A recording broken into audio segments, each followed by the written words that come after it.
Muito bem, queridos amigos do Núcleo Espírita Fraternidade e Amor, nós vamos dar continuidade ao nosso evento Pinga Fogo, ou Respondendo Questões sobre a Doutrina Espírita, a parte 2. Nós já fizemos a parte 1 na segunda-feira passada, respondendo metade das perguntas que foram feitas pelos frequentadores das diversas casas espíritas que nos mandaram questões através de um formulário online. Hoje nós vamos responder a segunda metade dessas questões, dando continuidade, então, a este evento. Para iniciarmos, eu vou pedir ao nosso companheiro Carlos Gomes para fazer a prece e, em sequência, nós daremos início, então, respondendo as perguntas. Estamos aqui reunidos eu, Edmilson, Vanessa, Vinícius, Lili e o Carlos, que vai fazer a prece inicial. Muito bem, boa noite a todos e a todas.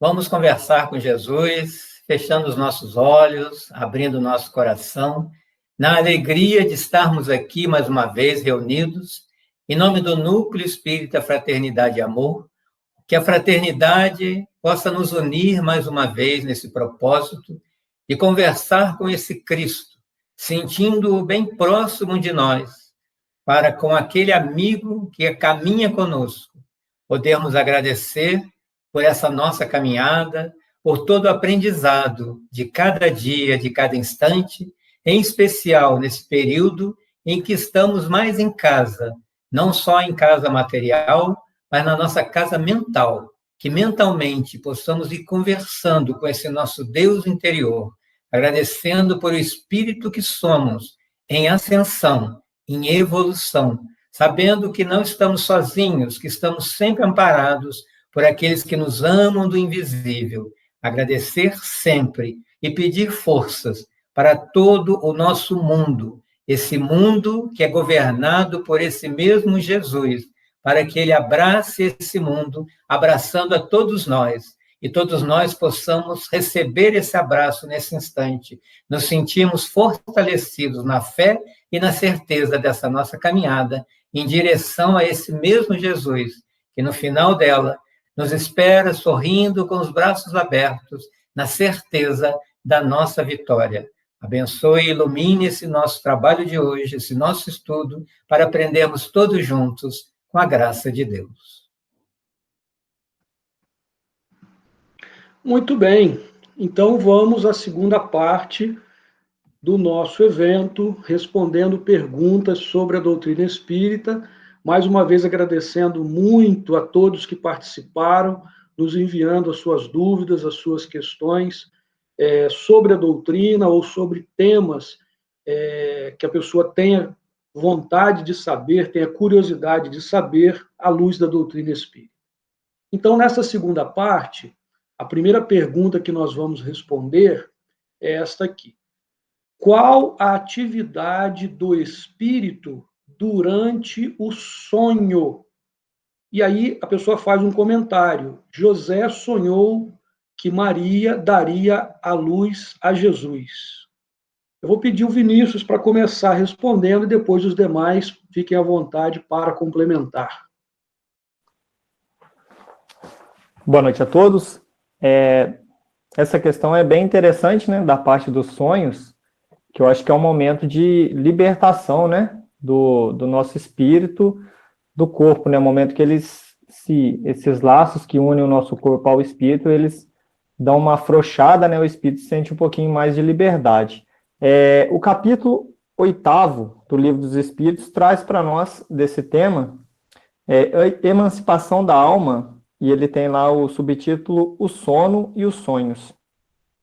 E na questão 401, ele vem tratar bem semelhante ao que foi perguntado. Ele pergunta, durante o sono, a alma repousa como o corpo?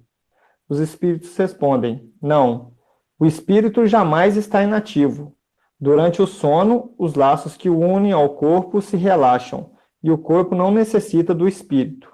Então ele percorre o espaço entre a relação mais direta com os outros espíritos. E na 402, ele continua perguntando, né, como podemos apreciar a liberdade do espírito durante o sono? Pelos sonhos. Crede, enquanto o corpo repousa, o espírito dispõe de mais faculdade do que na vigília. Tem o conhecimento do passado e algumas vezes previsão do futuro. Adquire maior energia e pode entrar em comunicação com outros espíritos, seja neste mundo, seja em outro. Então, durante o sono, quem precisa de repouso é o nosso corpo físico, né? A matéria que constitui nosso corpo físico, ela necessita de repouso. O nosso espírito não necessita. Então, durante o sono, há esse afrouxamento, né, desse laço fluídico que une o perispírito ao corpo, e o espírito aproveita para visitar, né, para retornar à atividade espiritual, onde ele recebe, às vezes, orientações sobre futuro ou até passado, e muitas vezes a gente acaba não lembrando, né? Ou então a gente recorda vagamente de um sonho, acorda com uma sensação boa ou ruim, né? Dependendo do tipo de sonho. Por isso eu acho interessante sempre, ao dormir, né? Um pouquinho antes a gente relaxar, agradecer, pedir aos espíritos, né? Os espíritos que possam nos acompanhar para a gente ter uma noite tranquila e que o nosso espírito possa estar em boas companhias durante o trabalho noturno que ele vai realizar, né? Que ele não repousa. É muito interessante, Vinícius, que mesmo muitas pessoas que acreditam na imortalidade da alma e na existência da alma, acreditam que a alma está aprisionada dentro do corpo, né?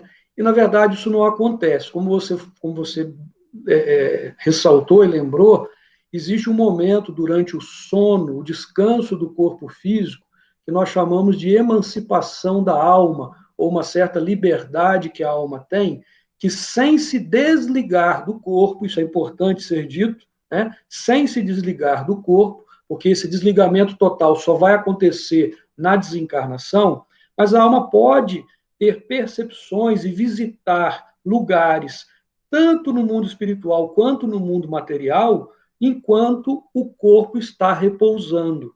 E o sonho, ele vem a ser lembranças dessa experiência de emancipação da alma, né? Tem pessoas que se lembram bem dos sonhos, especialmente aqueles... Nós podemos ter encontros, inclusive, com familiares que já desencarnaram no plano espiritual, nós podemos ter encontros até com encarnados, né, durante o sono, e o sonho seria a lembrança dessas experiências, desses encontros, desses acontecimentos.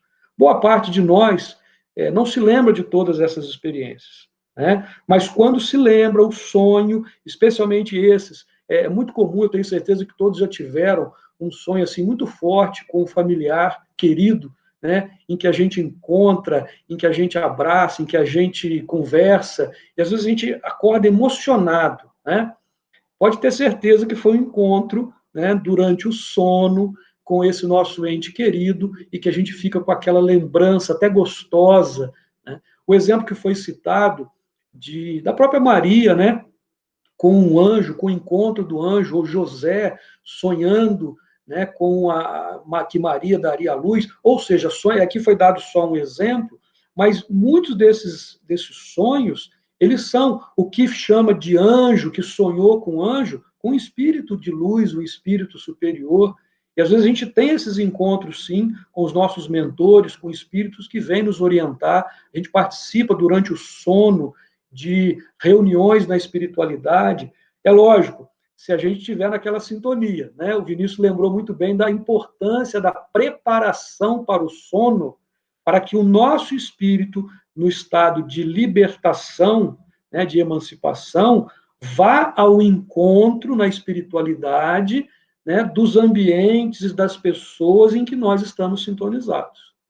Não é isso? Vamos ver aqui a Vanessa, quer comentar, Lili?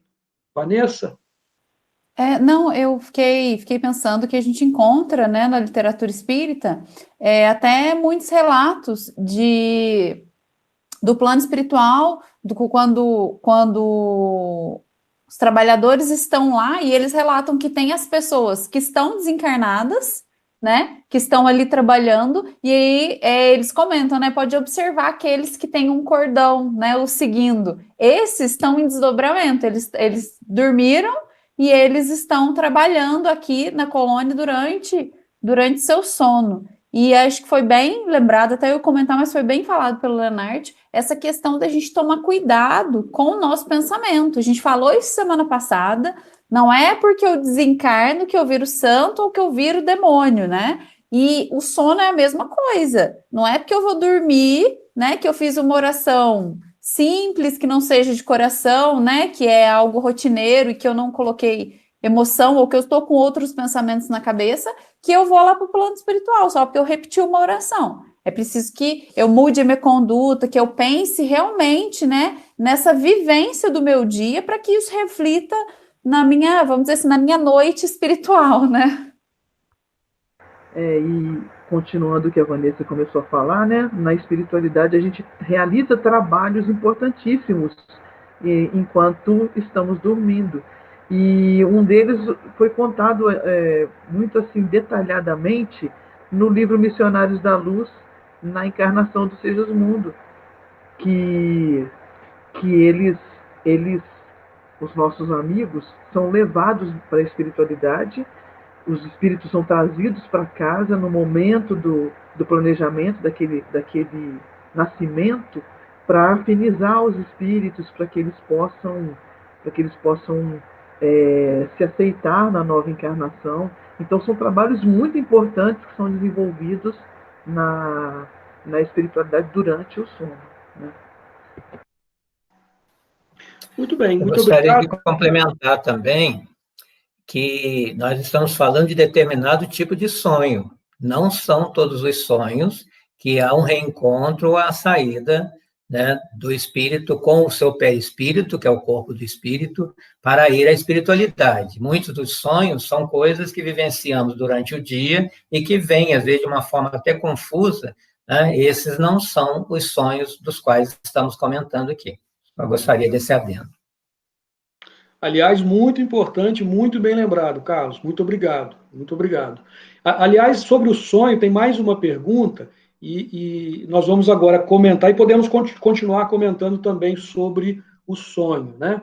Então, tem uma outra pergunta feita por outra pessoa que disse assim: sonho muito e lembro de tudo que foi no sonho. Essa é uma afirmação. E também agora eu vejo pessoas que já desencarnaram como se eles estivessem vivos. Na verdade, aqui é uma afirmação, está como uma pergunta, mas entendemos aqui como uma afirmação da pessoa querendo, possivelmente, entender, né, essa situação. Então, eu gostaria de fazer um comentário inicial, e depois vocês fiquem à vontade para comentar também.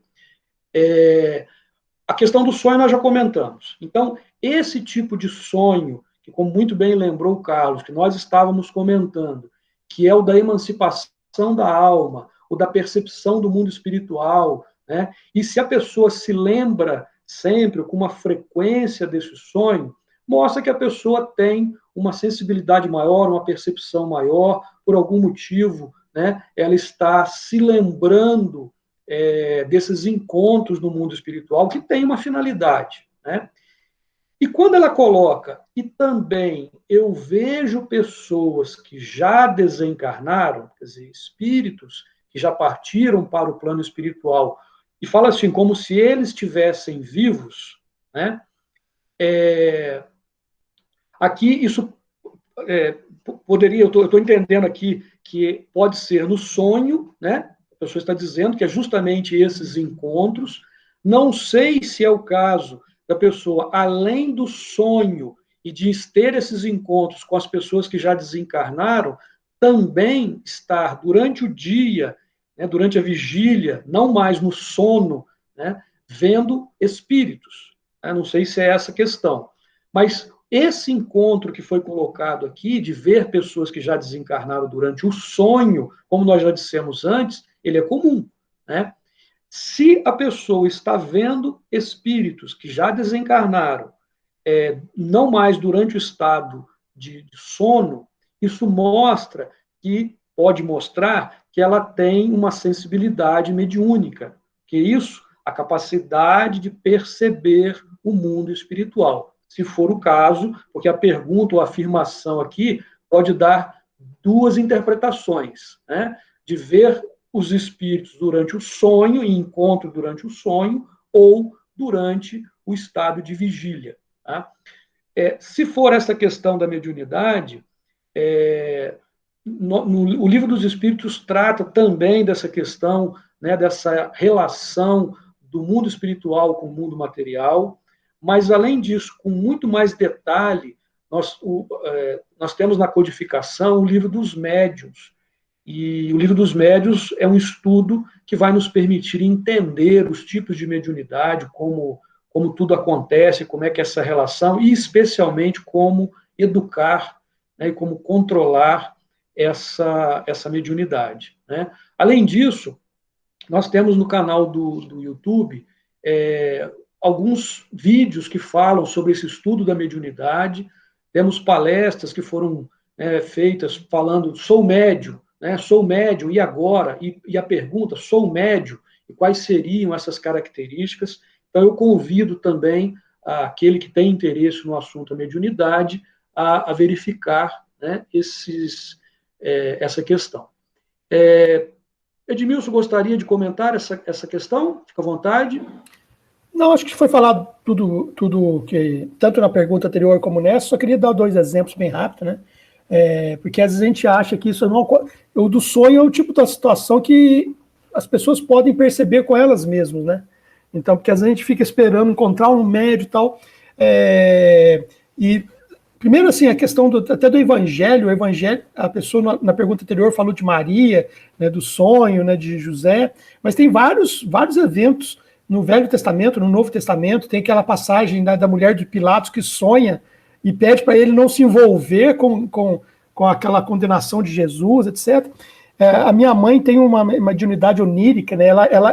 Você vê que realmente é uma questão de informação, ela sonha, quando ela sonha e traz detalhes, ela sonha com pessoas, com amigos do mundo espiritual, trazendo informação, chama atenção a questão de saúde, ela liga avisando, às vezes a gente, olha, aconteceu isso, e depois você vai confirmar e bate muito. Comigo, eu vou contar só um caso bem rápido, que é o seguinte, eu nunca tive um sonho, quer dizer, a gente tem vários sonhos, mas que você associa com a coisa real. Aliás, até a Lili vai lembrar, a gente tem sempre sonhos próximos dos encontros, né, dando ideias de, olha, faz isso, faz aquilo, ou a gente fica mais atento porque pode acontecer algum problema. E eu me lembro que quando eu ainda estava na pós-graduação, um momento muito turbulento de várias atividades, quando eu sonhei com meu avô materno.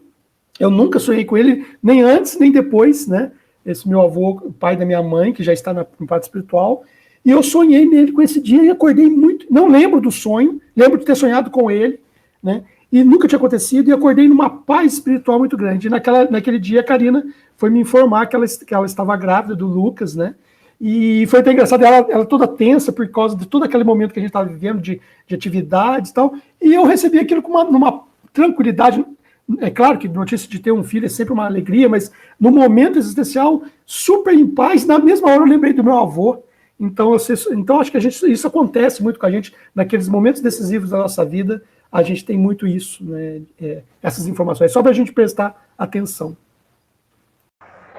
O Edmilson citou aí os sonhos na época dos encontros, e eu acho que é interessante a gente citar isso como um alerta, porque às vezes a gente sonha, não dá valor naquele sonho, e aí a gente pensa assim, é como a intuição, que você está na rua e uma voz te fala assim, não vai por aquele lado. E aí você pensa assim, quer saber, eu vou para poder testar se é verdade ou não é, se acaba se dando mal. Então, no sonho, a gente não teve a resposta se era verdade ou não, graças a Deus, porque a gente seguiu a instrução. Então, é importante a gente ver o que aquilo está dizendo. Eu me lembro que eu sonhei, na época de um encontro, que alguns trabalhadores estavam mexendo com vidros e eles jogaram uns equipamentos e quebraram aqueles vidros todos no meio de muitos jovens. E o Edmilson tinha preparado, na época, uma atividade na oficina para trabalhar com pintura, e ele ia mexer com vidro. E, imediatamente, nós fizemos uma reunião e nós modificamos essa atividade porque o sonho estava muito próximo do encontro. Quer dizer, nós não sabemos, né, se ia acontecer algum acidente, graças a Deus, porque a gente seguiu a intuição de ouvir o que aquilo estava dizendo, que poderia ser um aviso, né? Então é isso, a gente ter esse feeling, essa intuição. Muito bem, então vamos passar para a próxima questão. Eu vou pedir para o Carlos comentar, iniciar, né, comentando essa aqui. A pessoa pergunta assim: qual a explicação espírita para, é uma expressão francesa, né, que déjà vu, ou déjà vu, é a palavra portuguesada. Vou pedir para o Carlos, então, comentar essa questão para nós, por favor. Tá, pois não. O déjà vu é aquela sensação de que estamos vendo aquela situação por uma segunda vez, né? Parece que eu já vivenciei isso. Pesquisando, né, sobre esse tema, a ciência ainda não tem uma explicação de como isso acontece. Existem alguns artigos, né, que são apresentados, mas ainda não fechou questão. Um deles é quando a imagem que chega para a gente é como se ela, né, usando as minhas palavras, ela incidisse 2 vezes, né, na nossa retina, ou alguma região do cérebro. Então, é como se a gente visse, é tão rápido, como se a gente estivesse vendo e depois vendo de novo, né? Agora, para o espiritismo, nós temos que analisar, porque logo a pessoa vai pensar, nossa, acho que eu já vivi isso em outra encarnação. Não é tão simples assim. Né? Para vivenciar uma outra encarnação seria assim, eu chegar numa cidade que eu nunca fui nessa existência, né? Vou lá para a Itália, e nunca fui à Itália. Chego lá numa cidade e falo, se eu virar aquela esquina assim, tem uma casa, eu vou ver isso, e a hora que eu chego lá, realmente tem. Como é que eu sei? Né? Então, isso seria um dado que eu já estive ali em algum momento. Ou durante o sonho, voltando à questão do sonho, e quando a gente sonha, o espírito pode viajar por outros lugares, né? Ou em outra vida. Né? Agora, essa sensação tem que analisar, de repente é só daquele momento mesmo, é uma impressão.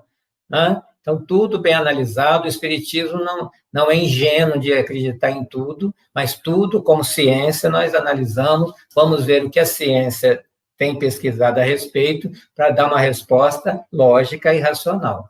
Essa é a minha contribuição. Essa questão que você colocou, Carlos, ela é muito importante, né?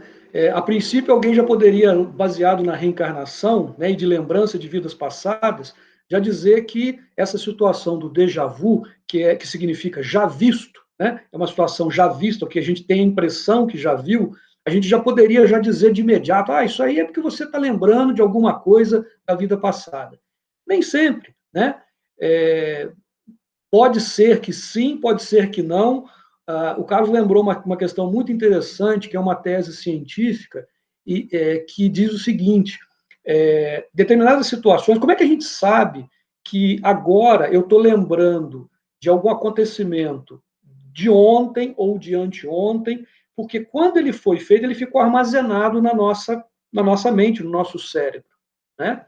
Então, hoje, eu me lembro de alguma coisa de ontem. Isso não é um déjà vu. Né? Então, eu estou lembrando, isso aconteceu ontem.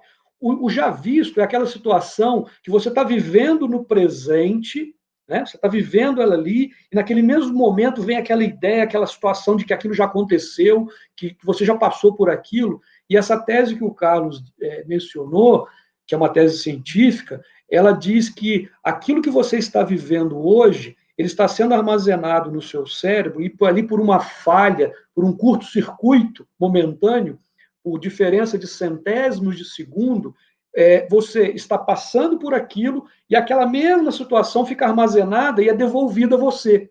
Então, você tem essa impressão de que você está vivendo algo que já aconteceu. É uma possibilidade. No entanto, existem outras. Eu queria dar um exemplo aqui de um colega meu de infância, e a família dele não era espírita, e ele passava, muito semelhante a essa situação que o Carlos colocou, mas com um fato real. Ele passava, criança, ele passava em frente a uma casa, e ele dizia que ele já tinha morado ali, ele contava diversos detalhes daquela casa, de pessoas que estavam ali. E a mãe dele nunca tinha entrado naquela casa, a família não sabia que casa que era, eles começaram a investigar, né, e viram que muitas das coisas que ele dizia era verdadeira, tinha na casa as pessoas que moravam ali, mas ele estava relatando coisas de assim, muito tempo atrás, antes dele ter nascido, né, antes mesmo da própria mãe ter nascido, E aí a mãe dele ficou preocupada. E sabendo que a minha família era espírita, ela foi conversar com a minha mãe, né, contando esses casos, depois ela nos contou. Então, veja, esse é um caso muito forte, né, que, com uma probabilidade muito grande, ele está tendo lembrança de vida passada. Então, é uma situação de déjà vu, mas não é aquela coisa instantânea, né, aquela coisa momentânea. Não, ele fala de alguma coisa que ele insiste, criança, né, que ele já viveu ali, falava da casa, das pessoas, numa lembrança, né, possivelmente do passado.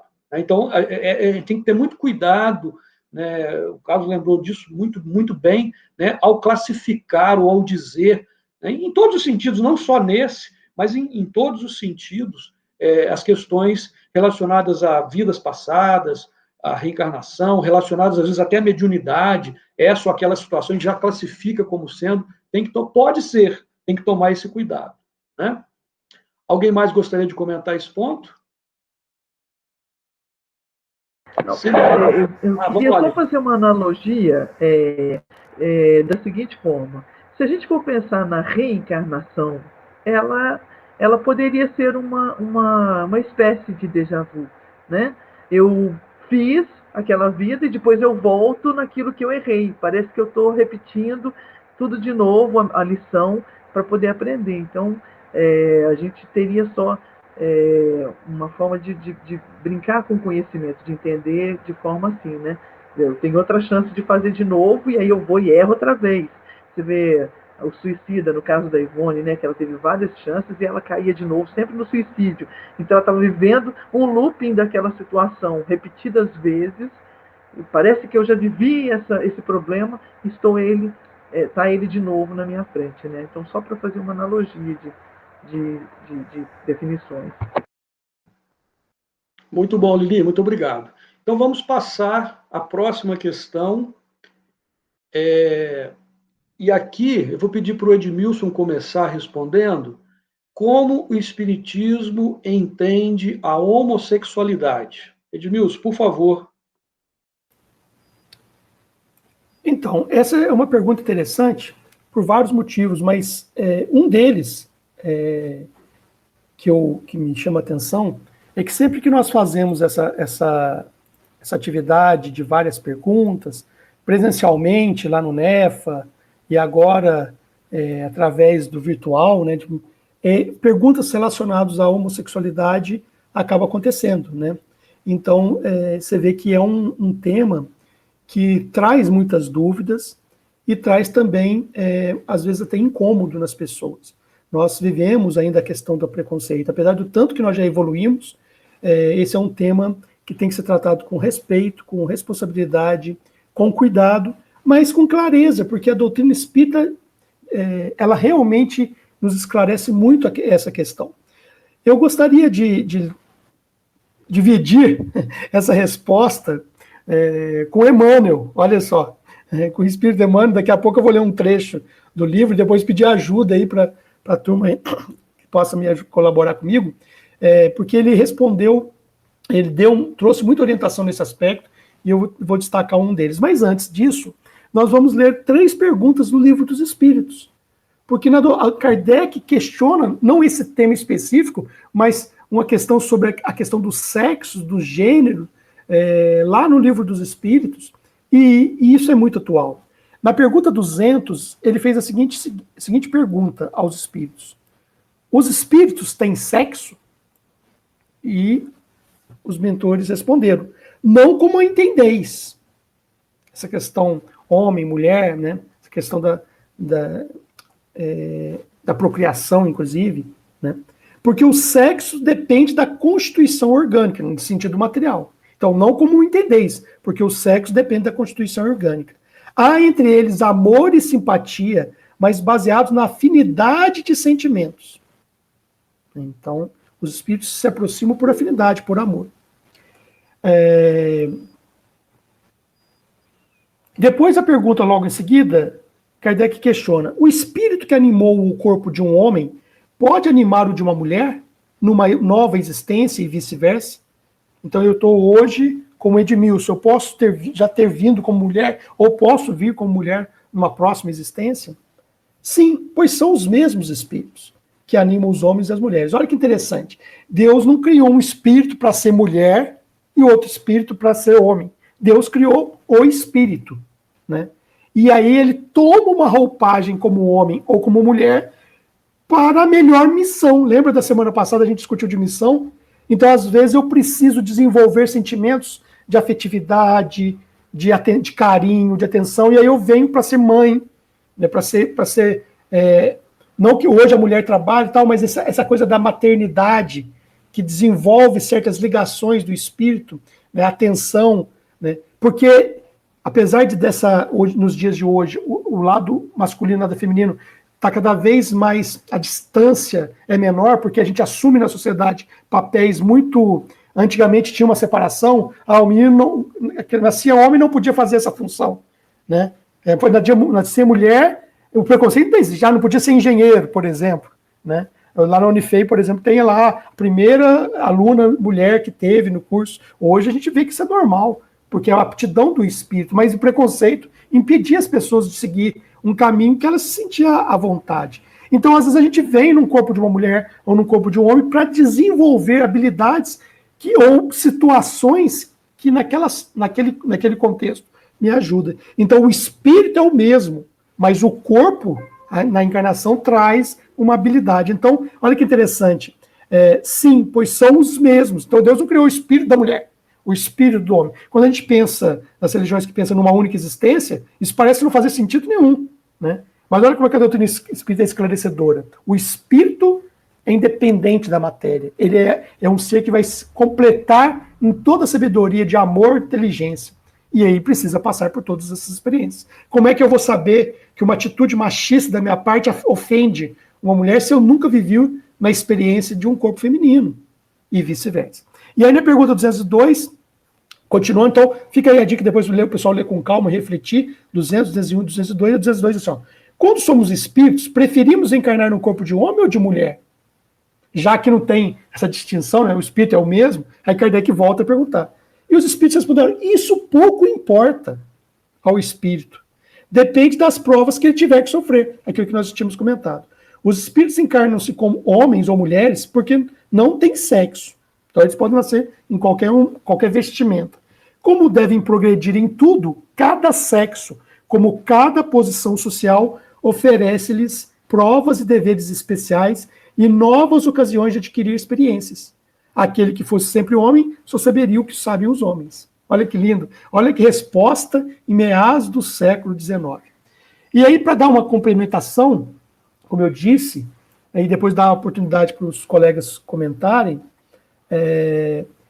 no livro Vida e Sexo, é um livro do Espírito Emmanuel, que o Chico Xavier psicografou, e que foi publicado em 1970. Olha para vocês verem a resposta que Emmanuel nos dá, falando sobre esse tema. Eu vou destacar só alguns trechos, porque é uma mensagem, ela não é muito extensa, mas extrapola nossa dinâmica aqui de perguntas e respostas, então vou destacar os pontos principais. A homossexualidade, também hoje chamada transexualidade, olha isso aqui no tema 1970, em alguns círculos de ciência, definindo-se no conjunto de suas características por tendência da criatura para a comunhão afetiva com uma ou outra criatura do mesmo sexo, não encontra explicação fundamental nos estudos psicológicos que tratam do assunto em bases materialistas, né? Mas é perfeitamente compreensível à luz da reencarnação, apesar que a psicologia evoluiu muito também de 70 para cá. Já tem também outra visão. Observada a ocorrência, mas com os preconceitos da sociedade constituída na Terra pela maioria heterossexual, do que com as verdades simples da vida, essa ocorrência vai crescendo de intensidade e de extensão com o próprio desenvolvimento da humanidade. E o mundo vê, na atualidade, em todos os países, extensas comunidades de irmãos em experiências dessa espécie, somando milhões de homens e mulheres, solicitando atenção e respeito em pé de igualdade ao respeito e à atenção devidos às criaturas heterossexuais. Então, Emmanuel já coloca aqui a questão do preconceito, né? Porque a gente acha que, por ser um grupo menor, então está errado, né? A coletividade humana aprenderá gradativamente, olha que lindo, a coletividade humana aprenderá gradativamente a compreender que os conceitos de normalidade e de anormalidade deixam a desejar quando se trate simplesmente de sinais morfológicos do corpo, para se erguerem como agentes mais elevados de definição da dignidade humana. Dignidade humana, de vez que a individualidade em si exalta a vida comunitária pelo próprio comportamento na sustentação do bem de todos, ou a deprime pelo mal que causa com uma parte que assume no jogo da delinquência. Então a gente fica preocupado na questão da homossexualidade, de um casal homossexual, e muitas vezes um casal heterossexual está cometendo crimes, e o outro está amparando filhos adotivos, criando estrutura familiar decente, mas o nosso preconceito nos impede de ver isso. E aí, mais no final do texto, é um ensinamento que Emmanuel dá. A discussão inteira é interessante, fica aí como sugestão de leitura, mas termina Emmanuel dizendo assim, ó, observadas as tendências homossexuais dos companheiros reencarnados nessa faixa de prova ou de experiência, é forçoso se lhes dê o amparo educativo adequado, tanto quanto se administra instrução à maioria heterossexual. E para que isso se verifique em linhas de justiça e compreensão, caminha o mundo de hoje para mais alto entendimento dos problemas do amor e do sexo, porquanto à frente da vida eterna, os erros e acertos dos irmãos de qualquer procedência nos domínios do sexo e do amor são analisados pelo mesmo elevado gabarito de justiça e misericórdia. Isso porque todos os assuntos nessa área da evolução e da vida se especificam na intimidade da consciência de cada um.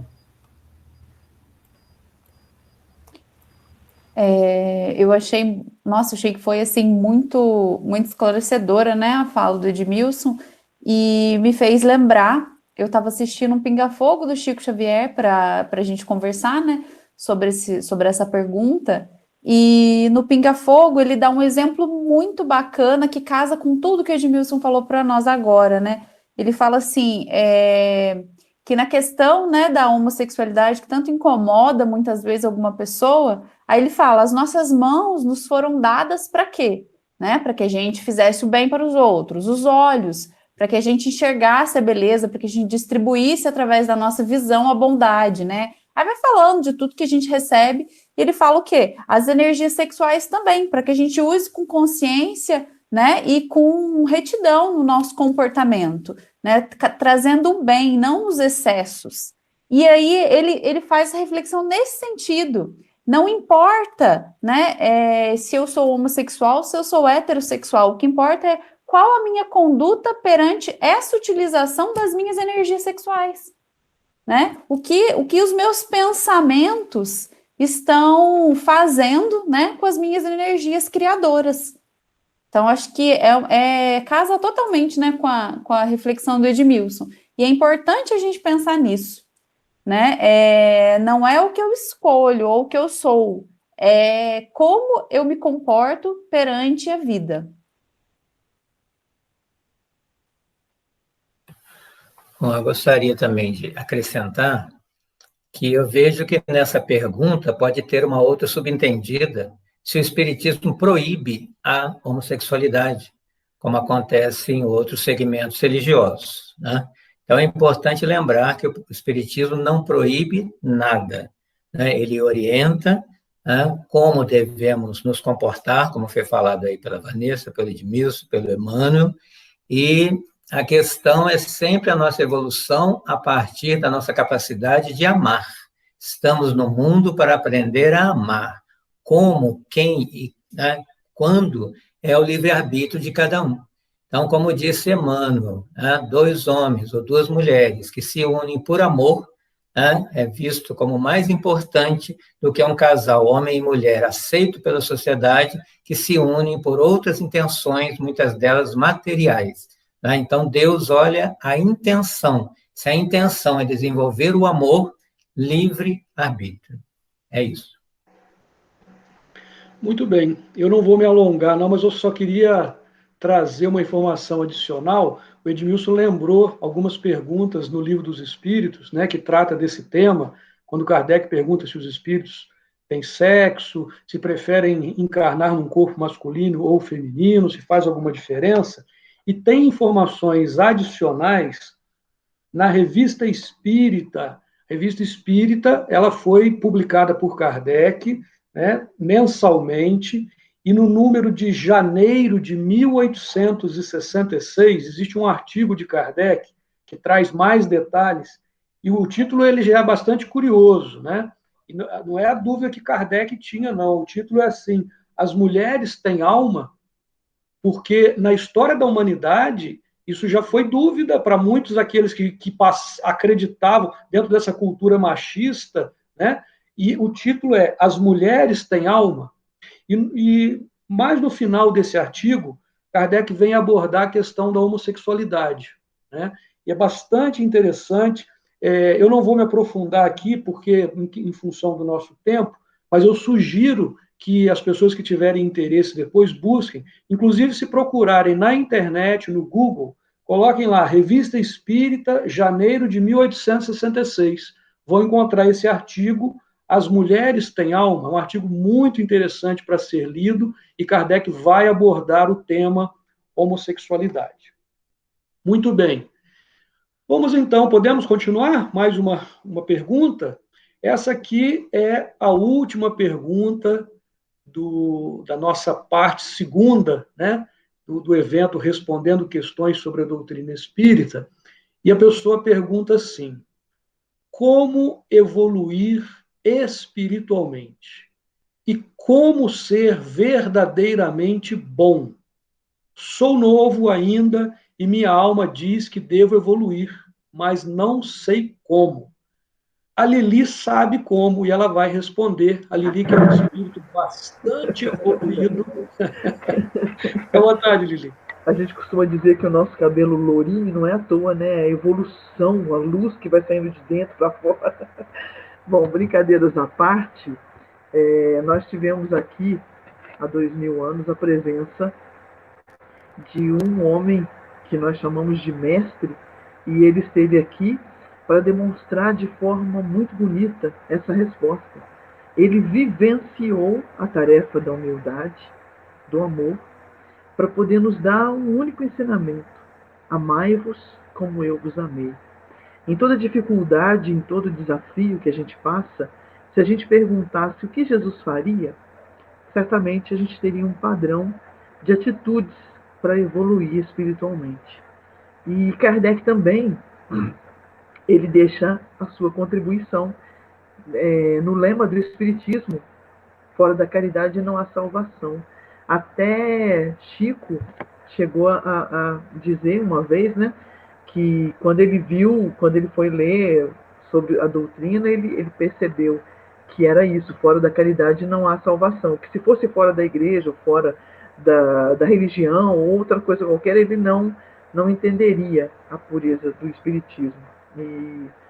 E aí a gente entende. E no Evangelho segundo o Espiritismo, no capítulo 17, item 3, nós temos aqui, fica a dica para a leitura, para quem quiser conhecer, nós temos aqui todo o caminho a percorrer para ser um homem de bem.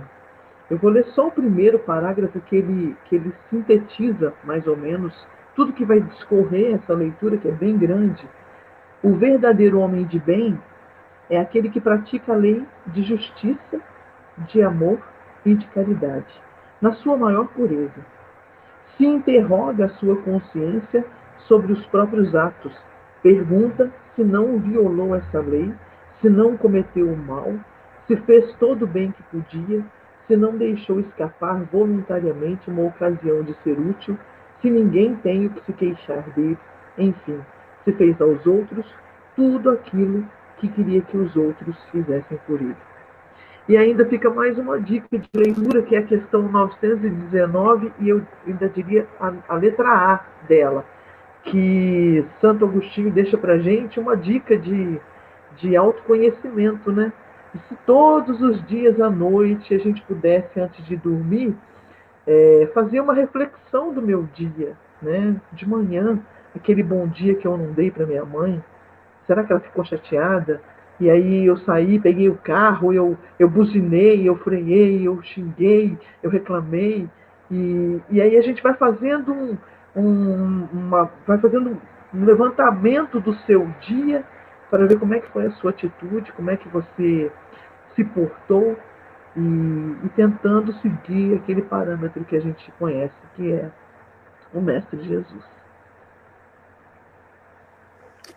Não, eu fiquei pensando, né, durante a fala da Lili, e me veio, né, uma questão. Até faz uns dias eu estava escutando uma palestra de um orador espírita chamado Rossandro Klinger, e ele fez uma analogia muito bacana. Ele falou assim: muitas vezes a gente não realiza nada na nossa vida porque a gente está no topo a gente está na beirada de uma montanha.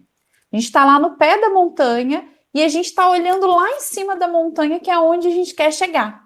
E a gente está só olhando lá. Nossa, quero chegar lá, quero chegar lá. E aí a gente passa uma vida inteira olhando para o topo da montanha, né? E aí a gente esquece que eu não preciso só ficar olhando para o topo da montanha, que é onde eu quero chegar. Eu preciso parar ali embaixo e pensar: como eu posso chegar no topo da montanha? O que eu preciso fazer? Nossa, eu acho que eu preciso de um equipamento de escalada. Nossa, eu acho que eu preciso de uma sapatilha de escalada. Ah, acho que eu vou subir um pouquinho hoje, um pouquinho amanhã. E eu acho que tudo isso que ele lhe falou é um caminho. A gente não vai dormir hoje querendo ser bom e acordar amanhã sendo Jesus, né? A gente vai construir. Às vezes eu quero abrir um orfanato, mas é muito longe. Mas eu acho que, por enquanto, eu consigo ajudar as pessoas do meu bairro. Eu consigo ajudar o meu vizinho. Eu consigo ajudar uma criança que eu conheço que passa dificuldade. Então, que a gente não espere as grandes oportunidades para evoluir e para ser feliz. Que a gente faça as nossas oportunidades. Porque o mundo, ele está aqui para nos dar mesmo os obstáculos para que a gente possa crescer. Então, que a gente cresça, né, com esses obstáculos, porque são as dificuldades que nos fazem entender realmente, sentir a empatia pelo outro, quando a gente passa pela mesma dificuldade, e aprender o caminho para o crescimento. Eu achei interessante essa segunda parte da pergunta. Sou novo ainda e minha alma diz que devo evoluir, mas não sei como. Então, quero dizer a essa pessoa que bom, né? Que sendo jovem, né, já tem essa ideia de evoluir espiritualmente. Então, desejo a ela que não desista desse propósito, né, e comece, como a Vanessa falou, cumprindo os deveres de cada dia, né, que é passo a passo, né, e deve estar entrando na doutrina agora. E quando a gente entra na doutrina, começa a ler os livros de André Luiz, né, de Chico Xavier, de Allan Kardec, a gente já acha que no outro dia, né, como a Vanessa falou, tudo vai acontecer. Não é bem assim, mas a vontade, né, que a gente sente nessa pergunta, que ela seja a sua meta, né, como, né, alguém já perguntou qual é a missão, aí está a resposta da missão: evoluir e não desistir, né, com tudo, por tudo que passar, manter, porque esse é o destino de todos nós. Muito obrigado pela pergunta, né, e que Deus te abençoe no seu caminho. Ô Carlos, você lembrou muito bem, e de fato, eu também queria fazer um comentário em cima da pergunta, né? Quando a pessoa diz sou novo ainda, no sentido que você possivelmente interpretou, e eu também, de ser uma pessoa jovem aqui. Mas todos nós somos novos, todos nós estamos na infância, né, da nossa evolução espiritual. E outro ponto que eu queria comentar é assim, para essa pessoa que perguntou e para todos aqueles que têm essa dúvida, se está preocupado, se está incomodado, né, com evolução espiritual, né, em querer evoluir, não saber como, que ótimo, que bom, é o primeiro passo. Né? É como a Vanessa usou aí a analogia, é estar na base da montanha olhando para cima e querendo subir. Isso é um passo muito importante, porque tem gente que não chegou nem na base da montanha e não está olhando para cima querendo subir. Então, de fato, quem está com essa preocupação é o primeiro passo muito importante de se sentir incomodado, de entender que precisa evoluir espiritualmente, de querer fazer isso. Agora é seguir as orientações. A Lili deu o exemplo, que é o modelo que nós temos e que os Espíritos nos respondem que é nosso modelo de perfeição aqui na Terra, que é Jesus, né?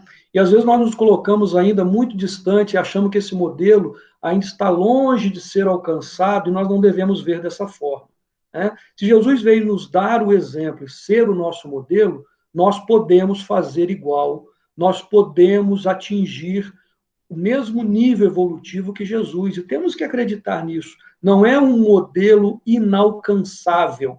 Sigamos os passos de Jesus, né? Simplesmente assim, para atingir a evolução. Muito bem, alguém mais gostaria de fazer algum comentário? Estamos encerrando o nosso bate-papo, respondendo essas questões.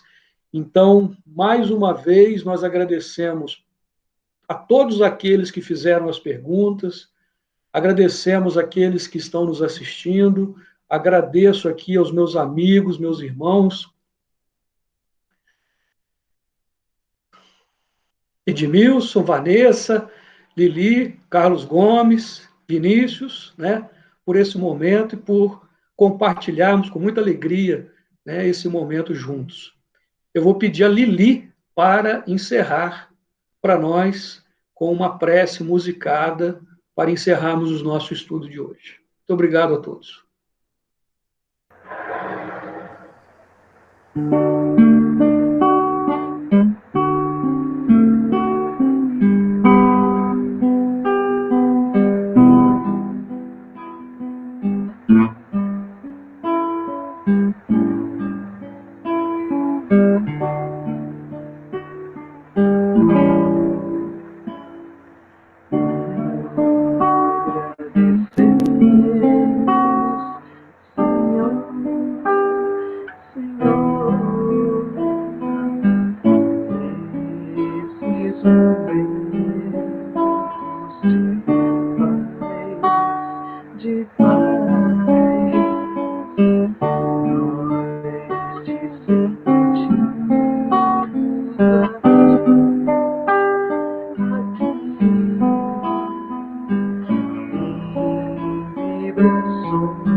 Fraternais na estrada da vida.